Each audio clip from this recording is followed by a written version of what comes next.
नमस्कार, मैं हूं अजय। 6 बज चुके हैं, यानी 6 बड़ी खबरें आपके सामने। पहली बड़ी खबर, यूपी में कई शहरों में मारपीट की घटनाएं सामने आई हैं। कहीं विवाद में लाठी डंडे चले हैं तो कहीं खाकी का कहर बरपा है।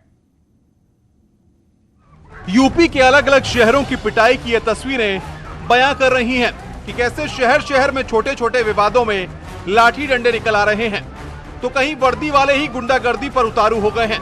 सबसे पहले हम आपको लखनऊ की तस्वीरें दिखाते हैं।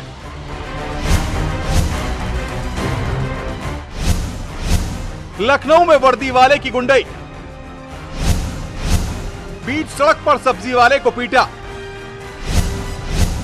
लात और लाठी मारते वीडियो वायरल। लखनऊ में सब्जी वाले को पीटते हुए दरोगा का वीडियो वायरल हो रहा है। वीडियो में खाकी के नशे में चूर दरोगा सब्जी वाले को लात और लाठी से मारते हुए कैद हुआ है। दरअसल कटरा विजन बेग चौकी इंचार्ज कुलदीप सिंह ने सब्जी वाले को इतनी बेरहमी से पीटा कि वो अधमरा सा हो गया। इसके बाद दरोगा ने कहर बरपाते हुए वीडियो वायरल करने वाले मेडिकल स्टोर संचालक से भी मारपीट की। अब बात जालौन की। जालौन में भी दबंगों का कहर बरपा है। 3 लोगों पर लाठी डंडों से हमला। जालौन में दबंगों की दबंगई का वीडियो वायरल हो रहा है, जिसमें दबंगों ने एक ही परिवार के 3 लोगों की लाठी डंडों से जमकर मारपीट की है। दबंगों के द्वारा मारपीट करने का लाइव वीडियो सोशल मीडिया पर है। पीड़ितों के द्वारा पुलिस से शिकायत करने के बाद भी पुलिस ने अब तक कोई कार्रवाई नहीं की है। अब बात करते हैं वाराणसी की। वाराणसी में 2 पक्षों में बवाल। धनिया उखाड़ने को लेकर लाठी डंडे चले। वाराणसी के बड़ागांव थाना क्षेत्र के कोइराजपुर गांव में मामूली विवाद में 2 पक्षों के बीच जमकर लाठी डंडे चले। मारपीट में दोनों पक्षों के 8 लोग घायल हो गए। खेत में धनिया उखाड़ने को लेकर मनोज कुमार और सकल नारायण के बीच विवाद हुआ और बात इतनी बढ़ गई कि दोनों पक्ष एक दूसरे पर लाठी डंडों से टूट पड़े। शोर शराबा सुन गांव के लोगों ने बीच बचाव कराया और घायलों को अस्पताल में भर्ती कराया। हाथरस में पिटाई का लाइव वीडियो। छेड़छाड़ का विरोध करने पर मारपीट। दबंगों ने लाठी डंडों से की मारपीट। हाथरस में युवती से छेड़छाड़ का विरोध करने पर मारपीट का वीडियो वायरल हुआ है। हाथों में लाठी डंडे लिए दबंग मारपीट करते देखे जा सकते हैं। दरअसल दबंगों ने युवती पर आपत्तिजनक कमेंट किया था, जिसका परिजनों ने विरोध किया। इस पर दबंगों ने घर में घुसकर युवती और उसके परिजनों के साथ मारपीट की।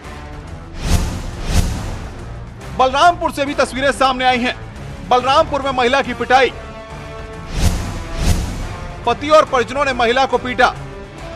बलरामपुर में पुलिस के सामने महिला की बर्बरता पूर्वक पिटाई का वीडियो वायरल हो रहा है। महिला के पति और परिजनों ने सड़क किनारे बेरहमी से पिटाई की है। लात, घूसों और डंडों से पिटाई की हैरान करने वाली तस्वीरें पुलिस की मौजूदगी में कैमरे में कैद हुई हैं। Bureau report, news 18 UP. और हाथरस में क्या हुआ? क्रिकेट के मामूली विवाद ने एक युवक की जान ले ली। मुरादाबाद में 7 साल के मासूम की गला रेतकर हत्या कर दी गई, जिसके बाद पूरे इलाके में हड़कंप मच गया।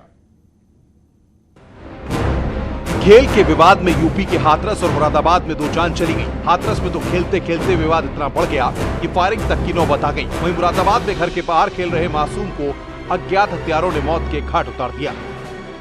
क्रिकेट के विवाद में मर्डर, गोली लगने से एक की मौत। हाथरस के थाना सादाबाद क्षेत्र के गांव गीगला में क्रिकेट खेलने को विवाद हुआ। विवाद के चलते एक पक्ष द्वारा फायरिंग कर दी गई। इसमें 2 युवकों को गोली लगी, जिसमें से एक की मौत हो गई। दरअसल सुबह के वक्त कुछ युवक क्रिकेट खेल रहे थे। इसी को लेकर दोनों के बीच में कुछ कहासुनी हो गई और वो मारपीट में तब्दील हो गई, जिसमें एक पक्ष ने तमंचे से फायरिंग कर दी।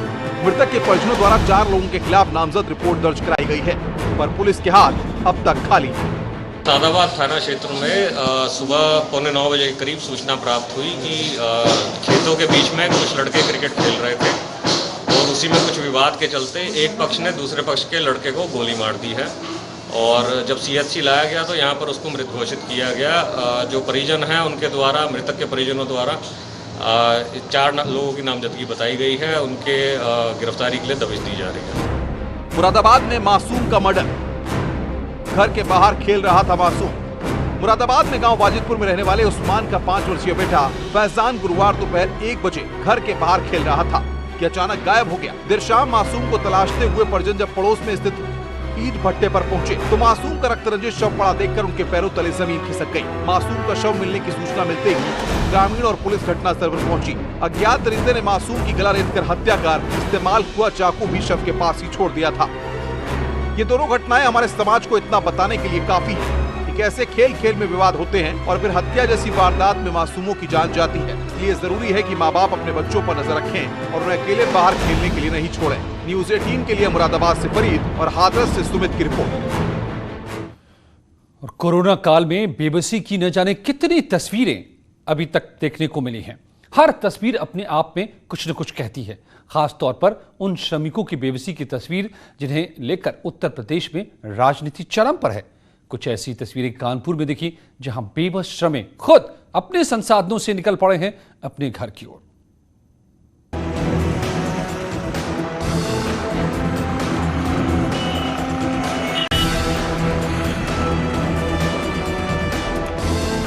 कानपुर की जीटी रोड पर चिलचिलाती धूप में जुगाड़ गाड़ी में सफर करते ये वो मजदूर हैं जो हरियाणा से चल कर आए हैं और बिहार अपने घर जा रहे हैं। लॉकडाउन में जब इन्हें घर जाने का कोई साधन नहीं मिला तो इन्होंने खुद के पैसों को जोड़कर एक जुगाड़ गाड़ी ही बना डाली जो आम गाड़ियों की तरह सड़क पर फर्राटा भरती नजर आ रही है। इस जुगाड़ गाड़ी में इन मजदूरों ने जनरेटर का इंजन लगाया है और ऊपर ठेले की सीट लगाकर बैठने की जगह बनाई है। कहाँ जाना है तो ये गाड़ी कहाँ से बना रहा है? गुड़गामा से बनाए। गुड़गामा। बात बताइए अपनी, कहाँ से आए हो, कहाँ जा रहे हो? हरियाणा कादीपुर। अच्छा, कहाँ जाएंगे? पटना जाएंगे। कानपुर पहुंचने पर इन श्रमिकों को खाने के लिए फल और पानी दिया गया। लंबी दूरी से आ रहे ये बेबस श्रमिक हताश होकर बैठ गए। दरअसल जहां पर ये नौकरी करते थे वहां से इनको निकाल दिया गया और इनके सामने रोजी रोटी का संकट खड़ा हो गया था। मेरे को ये परेशानी है, खाने पीने के लिए कुछ नहीं मिल रहा है, कंपनी में पैसे नहीं दे रहा था, रूम किराया वाला रूम किराया मांग रहे हैं, तो क्या करें, हम लोग के पास पैसे नहीं है, इसीलिए हम लोग घर जा रहे हैं। जान जोखिम में डालते हुए ये श्रमिक हरियाणा से कानपुर तक तो आ गए और इन्हें अपनी मंजिल तक अभी पहुंचना है, पर इनका ये प्रयास सियासतदानों को आईना दिखाने के लिए काफी है। ये तेरी बस, ये मेरी बस, ये हम दोनों की राजनीति की बस। मगर अगर किसी को देखना हो अगर तो पहले आके देख ले, यहाँ भी बेबस और वहाँ भी बेबस। ये बेबस लोग अपने मुकाम कर लिए कहीं ना कहीं से जुगाड़ गाड़ी करके निकल पड़े हैं हजारों किलोमीटर दूर। इन्हें ना तो किसी की मदद की जरूरत है और ना किसी सहारे की। विजिलेंस आशीष पांडे के साथ अमित गंजू, न्यूज़ 18 कानपुर। और आज जैसे ही रिजर्वेशन काउंटर्स खुले लोग कतारों में लगे दिखाई दिए, लेकिन सोशल डिस्टेंसिंग के साथ हम आपको दिखाते हैं प्रदेश में कैसा रहा रेलवे टिकट रिजर्वेशन काउंटर का पहला दिन। रेलवे ने आज देश भर में रिजर्वेशन काउंटर्स खोल दिए। रिजर्वेशन काउंटर्स और कॉमन सर्विस सेंटर पर टिकट बुकिंग शुरू हो गई है। स्टेशन के रिजर्वेशन काउंटर्स खुलते ही लोग टिकट बुक कराने के लिए लाइन में लगे नजर आए। वाराणसी में टिकट रिजर्वेशन काउंटर्स के सामने सोशल डिस्टेंसिंग के लिए सर्किल बना दिए गए थे और लोग सोशल डिस्टेंसिंग के साथ ही टिकट लेते दिखाई दिए। वाराणसी में भी रेलवे के आरक्षण केंद्र खुल गए हैं और आज पहला दिन है। अब से कुछ वक्त पहले आरक्षण केंद्र खुला है। हम इस वक्त कैंट रेलवे स्टेशन के आरक्षण केंद्र पर हैं, जहां आप देखिए कि एक और टिकट लेने वाले लोग आए हैं तो दूसरी ओर रेलवे की ओर से कुछ इस तरीके से सोशल डिस्टेंसिंग को मेंटेन करने के लिए ये मैपिंग की जा रही है ताकि जो लोग भी यहाँ पर अपनी टिकट कराने के लिए आएँ उनको इन्हीं गोलों में रहने का आदेश दिया गया है ताकि सोशल डिस्टेंसिंग को मेंटेन करते हुए यहाँ पर जो रेलवे आरक्षण का काम है वो शुरू हो सके। नोएडा में भी जैसे रिजर्वेशन काउंटर खुले लोगों की लाइन लग गई। यहाँ बुकिंग काउंटर्स पर कर्मचारी भी पूरी सावधानी के साथ टिकट बुक करते नजर आए। बार बार लोगों से दूरी बनाकर कतार में खड़े रहने की अपील भी की जा रही थी।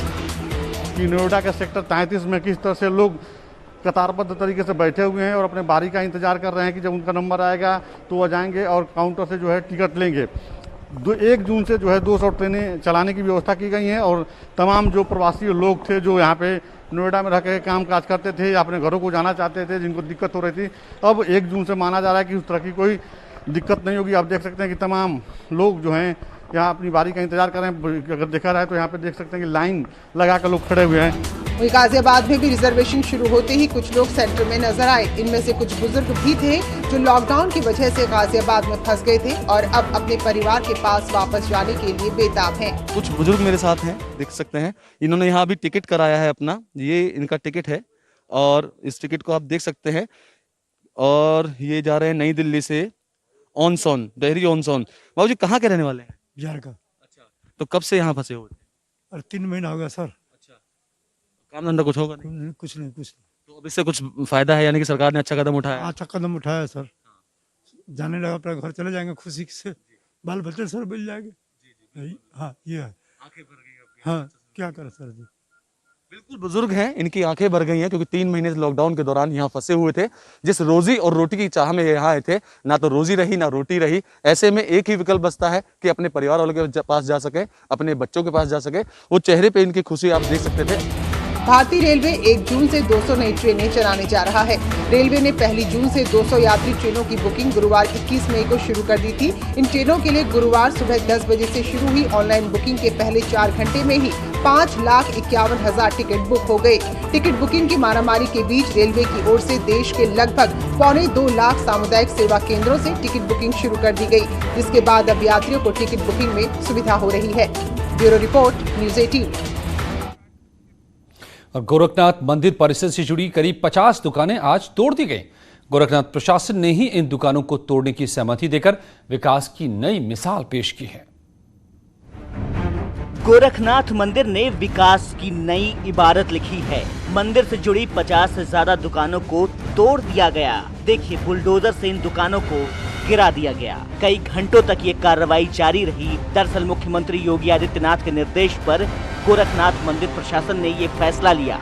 शहरवासियों को जाम से निजात दिलाने के मकसद से मंदिर परिसर से जुड़ी इन दुकानों को हटाया गया, ताकि मोहद्दीपुर से जंगल कौड़िया तक 4 लेन का निर्माण आसानी से कराया जा सके। सालों से मंदिर परिसर से लगी इन दुकान मालिकों की आजीविका पर कोई संकट न आए, इसका भी इंतजाम किया गया है। अक्सर देखा जाता है कि ऐसी कार्रवाई का विरोध होता है, लोग प्रशासन का विरोध करते हैं, लेकिन खुद मुख्यमंत्री योगी आदित्यनाथ ने मंदिर परिसर से सटी दुकानों को तोड़े जाने का निर्णय लेकर एक मिसाल पेश की है। गोरखनाथ मंदिर कार्यालय के प्रभारी पंडित द्वारिका तिवारी ने बताया कि शहर को जाम से मुक्त कराने के मकसद से जिला प्रशासन मोहद्दीपुर से जंगल कौड़िया तक 17 किलोमीटर लंबे 4 लेन का निर्माण करा रहा है। मंदिर परिसर ने बाहरी हिस्से की तरफ की दुकानों के साथ ही दोनों हिस्सों को तोड़े जाने का प्रस्ताव भेजा है, जिस पर सीएम योगी ने अपनी सहमति देते हुए विकास कार्यों को तेजी से करने के निर्देश दे दिए हैं। जाम यहाँ होता है, घंटों घंटों जनता जो है खड़ी रहती है। इस दृष्टि से प्रशासन की ओर से और शासन की ओर से जो निर्णय हुआ था, उसी को विकास की दृष्टि रखते हुए ये मंदिर की ओर से मंदिर प्रशासन ने अपने जो अंदर दुकानें जितने लगभग सैकड़ों का 200 से अधिक दुकानों को, आवासों को तोड़कर चौड़ीकरण के लिए दे दिया है। सीएम योगी के निर्देश पर इस बात का भी खासा ध्यान रखा गया है कि जिनकी दुकानें हटाई गई हैं, उन्हें नई जगह दुकानें मुहैया कराई जाएं, ताकि रोजी रोटी चलाने में उन्हें किसी दिक्कत का सामना न करना पड़े। सीएम योगी का सबसे बड़ा लक्ष्य है प्रदेश का विकास, और इन दुकानों को यहां से हटाकर एक बार फिर उन्होंने नई मिसाल पेश की है। गोरखपुर से न्यूज़ 18 के लिए अनिल सिंह की रिपोर्ट। कोरोना का खौफ ऐसा कि पेड़ पर ही बना लिया क्वारंटीन सेंटर। खुद देखिए आप यह हैरान करने वाली रिपोर्ट। दिल दिया है जान भी देंगे ए वतन तेरे लिए।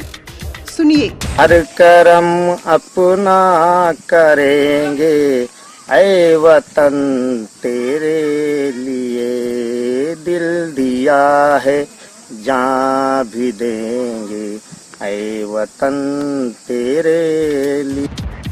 देश प्रेम के गीत गा रहे ये हैं अयोध्या के रहने वाले मोहम्मद गुलशेर खान, और उनके साथ ही थोड़ी दूर पर दूसरे पेड़ के नीचे हैं मोहम्मद मेहताब। ये दोनों पेड़ के नीचे मचान बनाकर अपना क्वारंटीन पीरियड पूरा कर रहे हैं। जरा इन जनाब को देखिए, इन्होंने तो पेड़ को ही घर बना लिया। दरअसल ये इनका क्वारंटीन सेंटर है। दोनों रोजी रोटी के लिए मुंबई गए थे, लेकिन कोरोना की वजह से इन्हें वापस अयोध्या लौटना पड़ा। मुंबई से चलने से पहले भी इन्होंने जांच करवाई थी, लेकिन घर वापसी के बाद भी ये दोनों कोई खतरा मोल नहीं लेना चाहते थे। घर वालों को इनसे कोई खतरा ना हो, इसलिए इन्होंने पेड़ पर ही क्वारंटीन होने का फैसला कर लिया। और हमें यहाँ रहने में कोई दिक्कत नहीं है, अच्छा महसूस कर रहे हैं। सर, मैं यही सोचता हूँ कि अकेले में क्वारंटाइन करने के लिए जो है हमारा परिवार और घर सब सुरक्षित रहेगा। जब 21 दिन हमारा पूरा हो जाएगा तो हम अपने घर में प्रवेश करेंगे। पेड़ पर इनके आसपास खाने पीने का हर सामान मौजूद है। इन्हें यही खाना पहुंचा दिया जाता है और ये लोग पूरा दिन इसी पेड़ के नीचे बैठे रहते हैं। इनकी कोशिश है कि इनकी वजह से कोई भी कोरोना संक्रमित ना हो और यही सच्ची देश सेवा है। हर कर्म अपना करेंगे, ऐ वतन तेरे लिए दिल दिया है, जान भी देंगे, ऐ वतन तेरे लिए। खास बात तो ये है कि दोनों शख्स के पास नमाज पढ़ने के लिए मुसल्ला और मोबाइल चार्ज करने के लिए सोलर पैनल भी मौजूद है। यही नहीं, स्वास्थ्य विभाग ने भी आम के पेड़ पर ही क्वारंटीन का पंपलेट चस्पा कर दिया है। न्यूज़ 18 के लिए अयोध्या से केबी शुक्ला की रिपोर्ट। इसी समझ की इस वक्त जरूरत है कोरोना से जंग जीतने के लिए। मगर रेलवे क्या कर रहा है?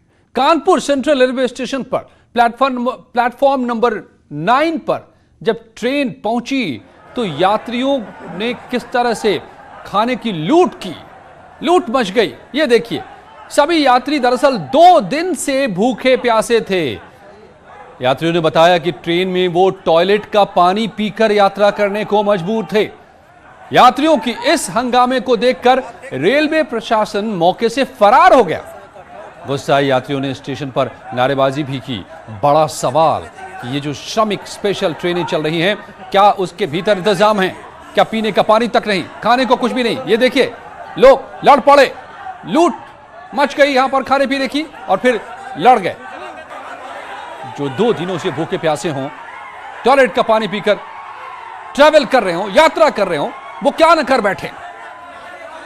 जरा देखिए इन लोगों कानपुर में क्या क्या हुआ यहां पर जब ट्रेन रुकी तो।